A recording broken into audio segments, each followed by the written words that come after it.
Coming up today, the Anthem hits the beach. Chloe attempts to break up a few marriages, and we get to find out a little bit about how all these activities are managed on board the Anthem of the Seas. It's all coming up, so let's set sail.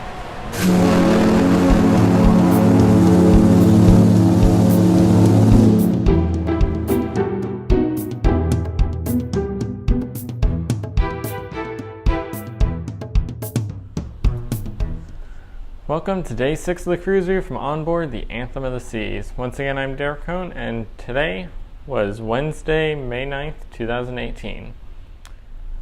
And once again today, we don't have any top stories.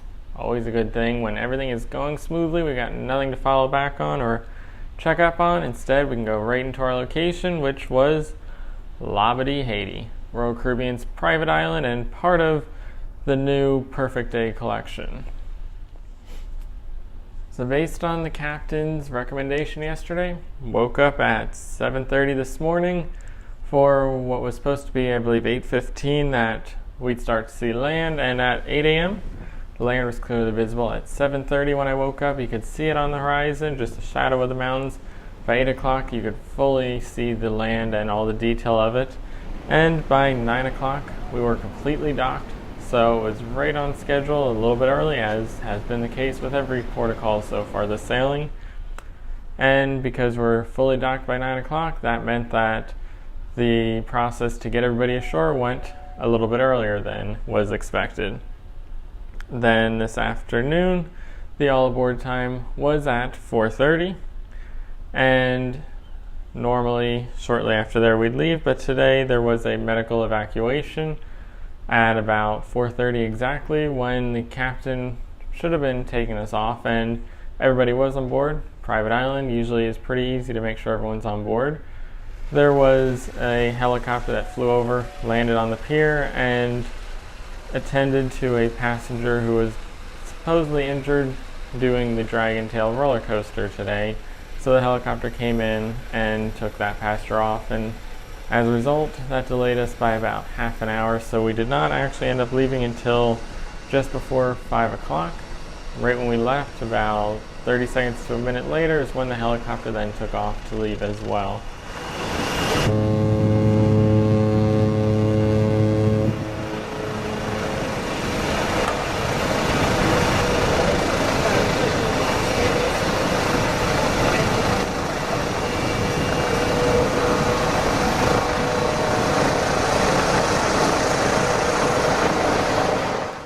And by 5:15 we had cleared all the land.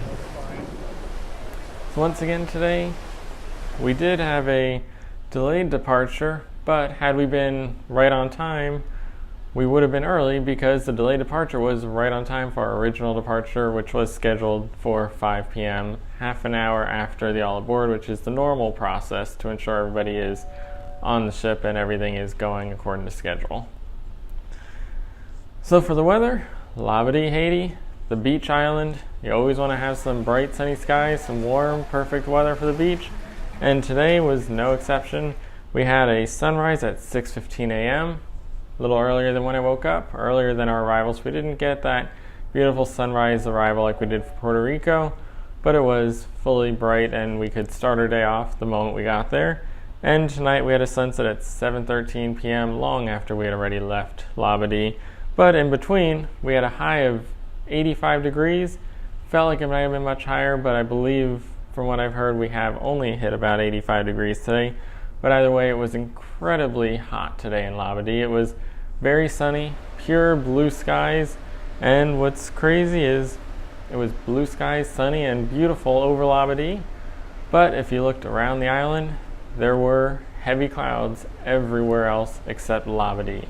That was the only place that was perfect conditions, and occasionally, while it was overall very calm, barely a breeze, occasionally there would be moments where the breeze kind of kicked up a little bit, and you could tell some of those darker clouds got a little bit closer, but never actually came over us. We kept that sunny sky the entire day, and when it was time to depart, we finally left the sunny blue skies, went into that heavy cloud cover, and the winds picked up a little bit. So it was almost like there was a pocket of perfect weather right over Labadee just for us today.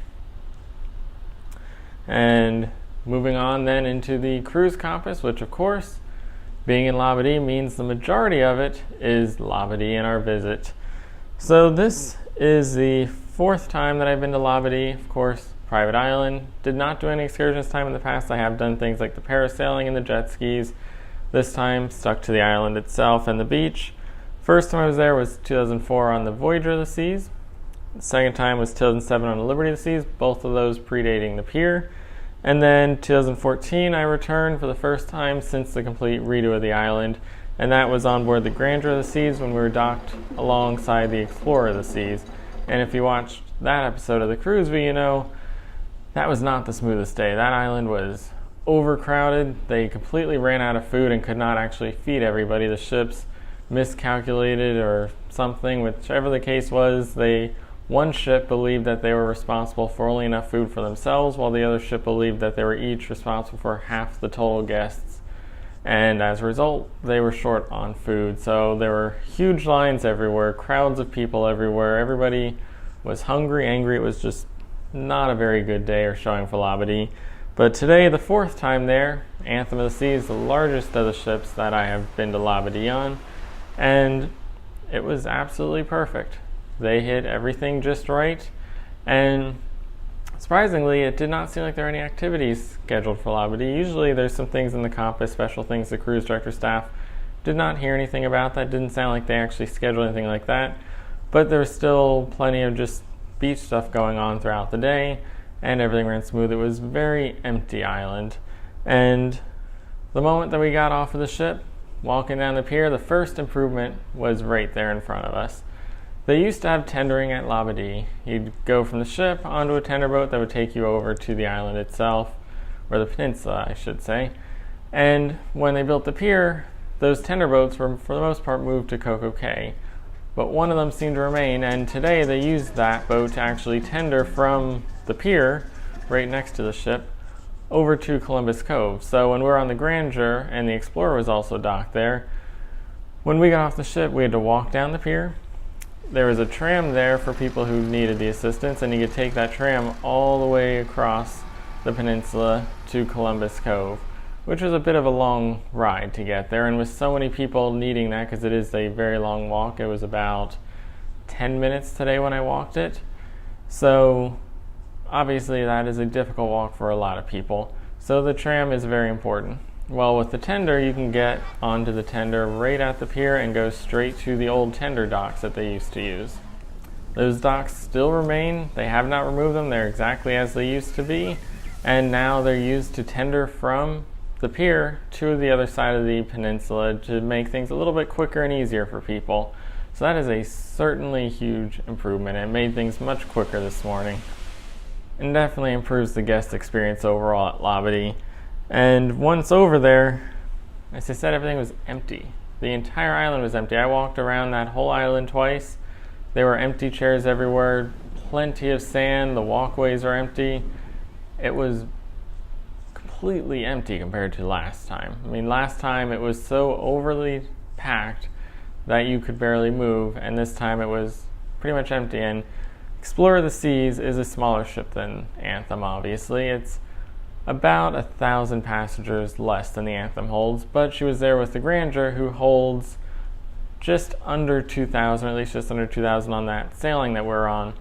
So there were about 1,000 extra passengers compared to this time. That can make a little bit of a difference, but it didn't seem like that added up to just how empty it felt. So a lot of that has to come back to the crew and the fact that there was not a single line to get food. There was no issues, plenty of open tables. Likely comes back to the crew making sure everything went smoothly, because that is where things broke down last time, and that probably caused that slight overcrowding to become a major issue, because there were no lines today. And I do have the numbers finally for how many guests are on board the Anthem of the Seas right now. So the total passengers on board the ship at the moment is 4,473 guests.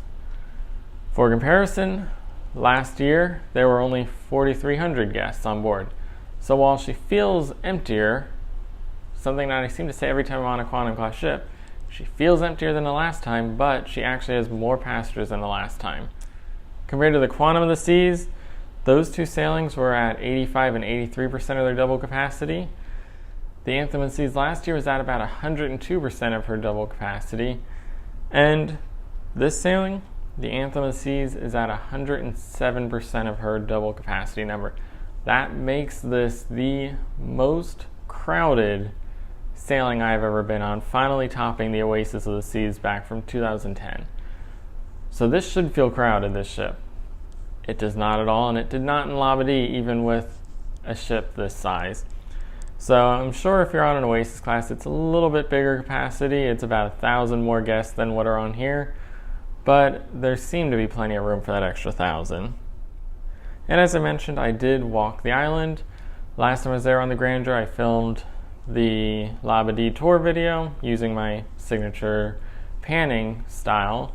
Some people complained about it, so just like I've done with the ships, where I've started to introduce not only the cruise tour series, but the neighborhood tours, I went and walked the entire island filming along with a whole bunch of shots of it, so I'll be putting that together to make a second video for those that want a different style to check out the entire island of Labadee and see just what this place is like and experience it, because as I mentioned, today actually went very smoothly. It was a perfect Labadee day. The only thing I can even find to complain about, and this is the complaint that has always existed for Labadee, is the artisan market area, where people tend to get a little bit too pushy with trying to get you to buy stuff and talk to them. But even there, the security was right on top of things to step in and keep them in line. So even there, they exceeded expectations today. So while we were in Labadee all day, and I mentioned there wasn't a whole lot of activities going on because of that, there wasn't stuff scheduled in Labadee that I saw beyond the lunch. There was one item going on board the ship that I got to see, and that was the North Star drill.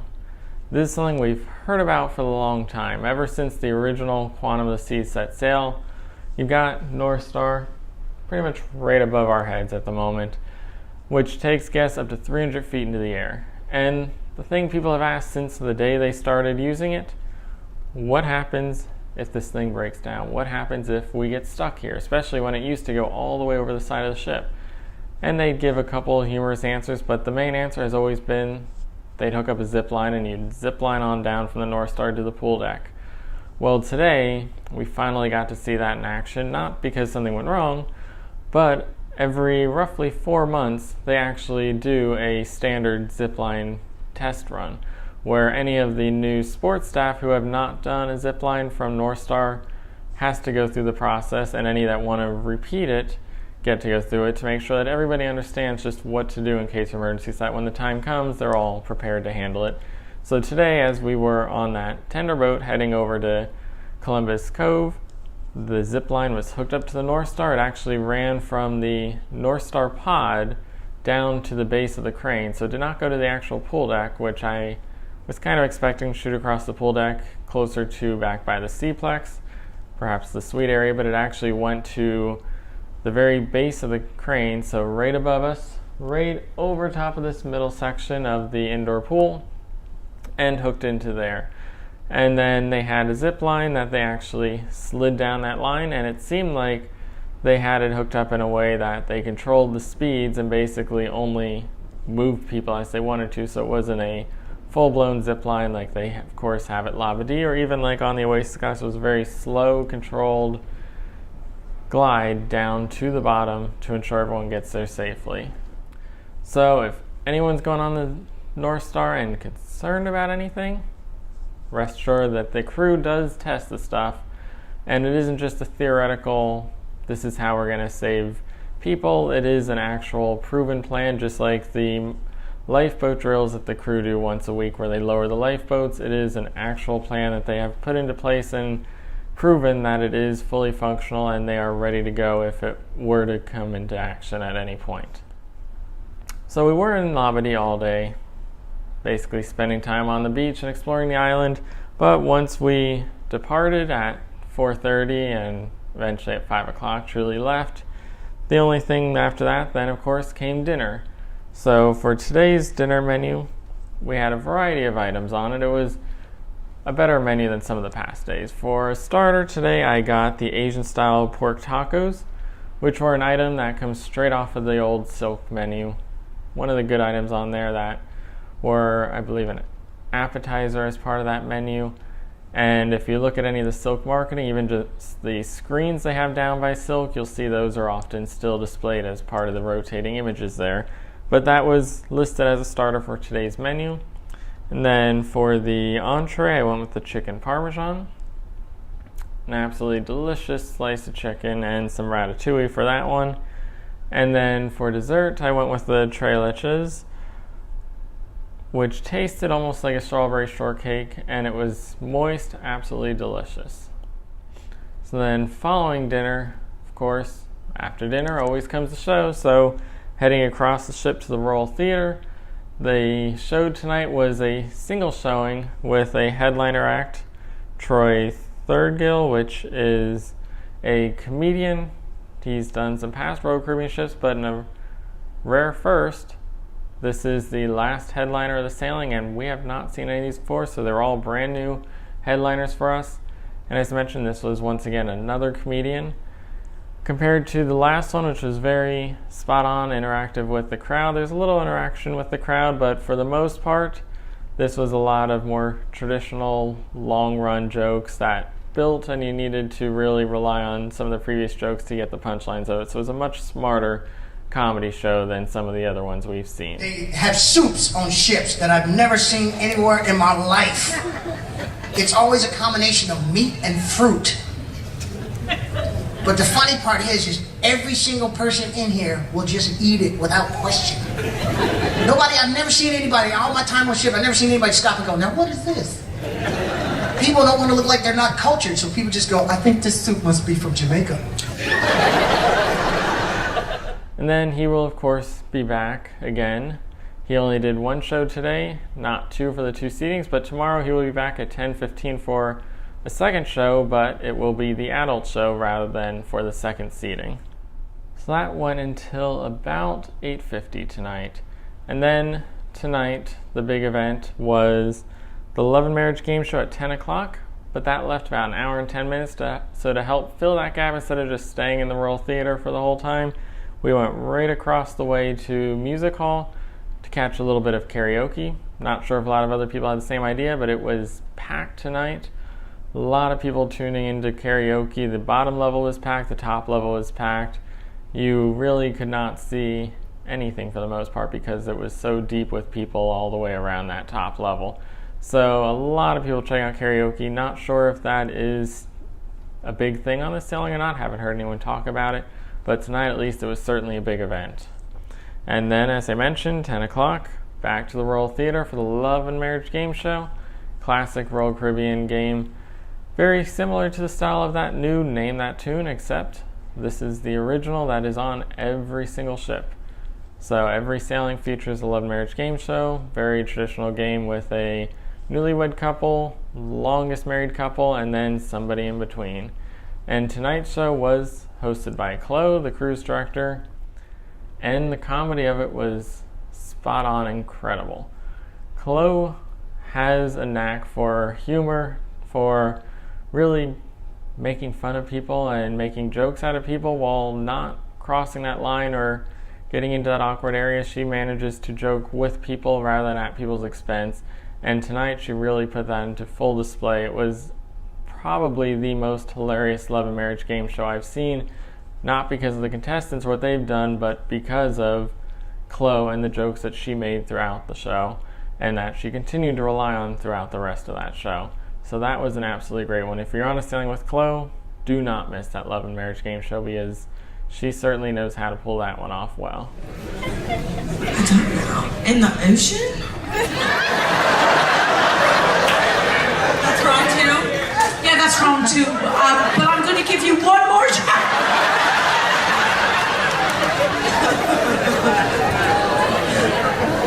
On my mom's backboard. Okay, stop talking, sit down.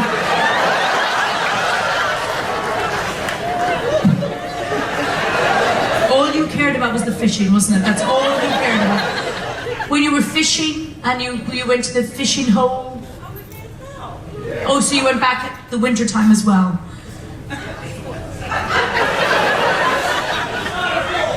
She's like, did we? was drinking.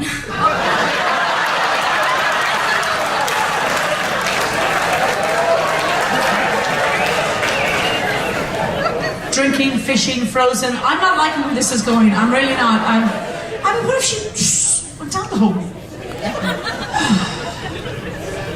I don't know. Listen, go back we've done spring, summer, go back in the spring. Let's just stick with springtime and no alcohol. Okay. And at the beginning of that Love Marriage game show, as well as the end of it, she made a statement about an aerialist in Spectre's Cabaret. Apparently during the 7:45 show tonight, an aerialist fell and injured her foot, so she's currently being checked out and hopefully will be cleared and safe to continue on with the show, but for now she's still being checked out. So unfortunately there were 2 injuries today that brought a little extra attention, but hopefully that is the extent of it for this sailing. We obviously do not want the Anthem curse coming back, as it so far has been a very smooth sailing for everyone. And that of course ended after 11, almost 11:30, which pretty much ended the night. You got the usual music going on throughout the ship, but not a whole lot more. So then moving on from the compass, next big item is, of course, our interview, and we've got another great one today. I got to sit down with Gustavo, who is the sports manager right here on board the Anthem of the Seas. Nice. All right.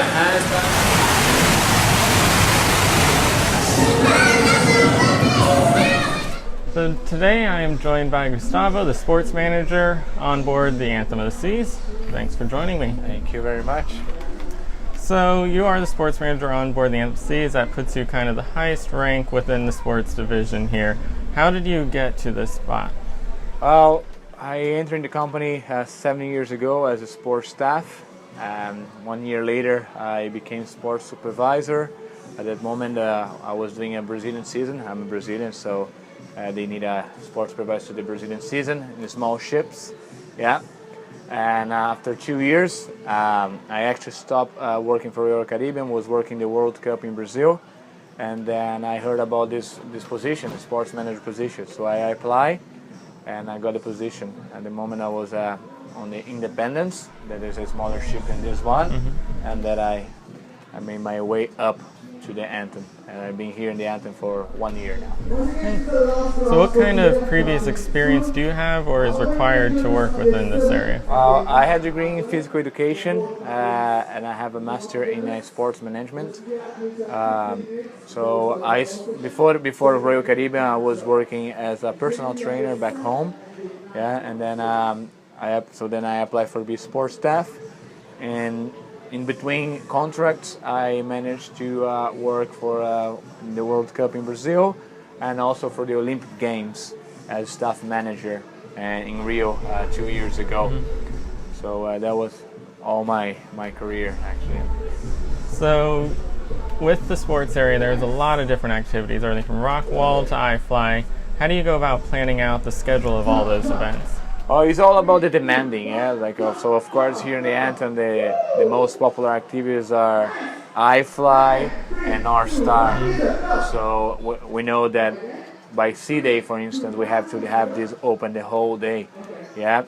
And then we go the other ones by, for instance, on the Sea Days, we like to put bumper cars and roller skate. Why? Because we can fit more people in, yeah, and they love it. It doesn't matter the age.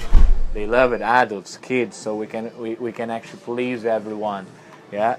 Well, either when we have like the circus trapeze, where we can only fit limited numbers of guests per session, then we put more in port days or even the evenings, because then if they really want to come, then they come. Otherwise, we're gonna have too many people and not many sessions. Yeah.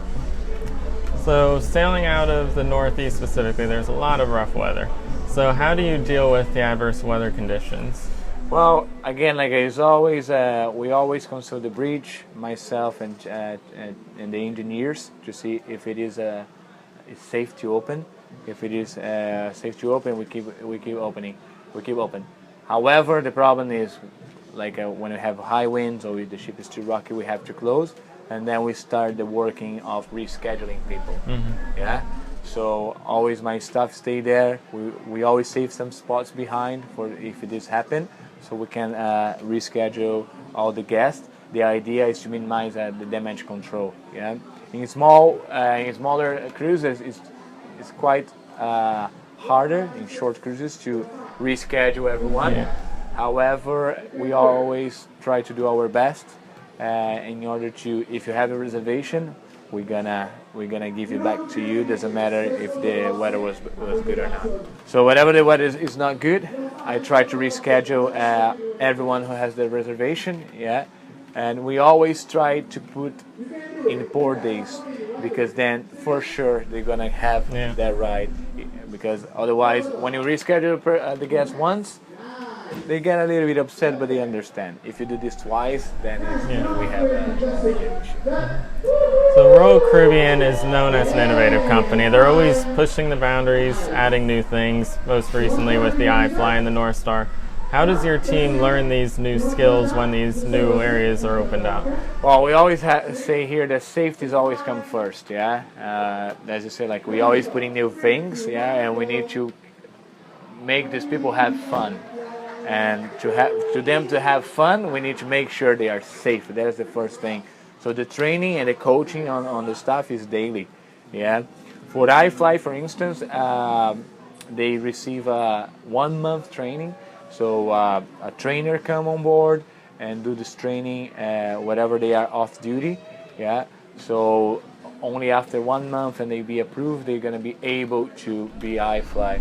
So in my team, I have staff who have the training iFly, the other ones are not, so they do all the other activities. So it's a little bit more complicated because it's a long training, yeah. And then we have like constantly trainers coming on board at all times to keep training them and keep improving them, and it's always more safety-wise than everything else. Yeah, they have the skill, of course. They learn how to fly to wow our guests, but first they need to know the safety stuff, how to keep themselves safe and how to keep the guests safe as well. The other activities like bumper cars or roller skate, we have the SOPs where they have to follow certain rules and enforce these rules for our guests as well in order to keep them safe. But it's a little bit more simple than the iFly for sure. Yeah. And then one of the things that is under the sports staff but really kind of feels outside that area is the North Star. So how do they learn operating a crane essentially? Yeah, there's another like a big training that we do. The chief officer on board is the one responsible for that. So there's two parts of training. One's the operational training, when they learn what they have to, the buttons that they have to press and how to go up and down. Yeah, what happens if a fail button pumps out and all this kind of stuff. And the other part is the rescue training. Yeah, in a case that the crane stay up there, we would have to do a rescue, like a zip line rescue from the crane. So they do this as well, and this needs to be refreshed year by year, so they don't forget. Yeah. So, and again, all about safety. Sometimes you see North Star, something silly, oh, there's not a problem, but we always think like, okay, but if have a problem, we need to be prepared. Right. Yeah. And then within the sports staff, all these different areas, the staff get to rotate around to the different activities. How is that handled? This is handled by the supervisor, so I have an assistant, and he or she is the one who does the schedule. Yeah, and we always try to rotate in order first, so they have a better understanding of the whole sports operation. Yeah, and also so they can, as well, they are never stuck with something. Yeah. So then if I need someone to do rock wall, he knows how to do rock wall. If you need someone to circus, he knows how to do circus. So sometimes it's a little bit tricky because when we get sign-ons, they are still not fully trained, so they cannot do the certain activities. So we need to make sure that if they are not trained, they are not scheduled for that activity, which get tricky. But in a way, we always have the rotation where that person, if he did the flow ride in the morning, he would not be doing flow ride in the afternoon, and on and on. So they most of them they go through the whole deck for one day. And some of the activities like the Flow Rider offer preferred classes for guests to purchase. How do those operate? So we do like a trainings for the Flow Rider. The first part of the training is to have the staff able to put the guests safely in the wave, and then the second part is their skills. Yeah, to them to be able to perform a class to our guests, they need to know how to ride pretty well. Otherwise, they will not. They will just be in the regular operation. But for the private lessons, we only put the staff who actually are trained for the private lesson, where they can actually teach the guests some new tricks. Yeah, how to improve, how to ride better.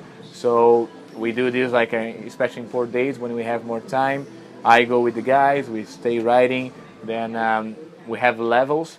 So if you are really good on the Flow Rider, you're level 5. So the level 5 can teach the level 4, and on and on and on. So it's by level. So if you're not certain level, you're only gonna work in the daily operation as to put the guests in the wave safely. If you have skills, then is when you start to teach people how to do it. Then with all of those sports staff you're talking about, them having to learn additional skills and get better, how do they find the time to advance those skills in a safe way? So it depends on each activity. Yeah, rock climbing is easier because you just go there and climb, and then you start like you start to teach another. For Flow Rider though, as I said, if a staff is level 1, he can only surf with staff who is level 3 or over. And so then the level 3 is actually responsible for the level 1 staff. So he's gonna tell the staff what he can or he cannot do. He's not allowed to try tricks for level 5, for instance. Yeah, he has to go level by level in order to increase and improve himself until he gets better.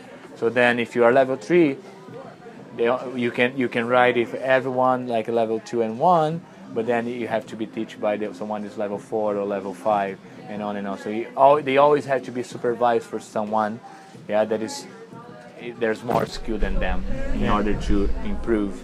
Yeah, for iFly, we have a trainer from shoreside. They come on board and they are the one responsible to teach them new things. Otherwise, they cannot try new things without his supervision as well. And then the guests come on board have all different skill levels, from first time ever and terrified to pros. How do the staff kind of adjust to that and ensure that everybody feels like they're progressing and trying something new?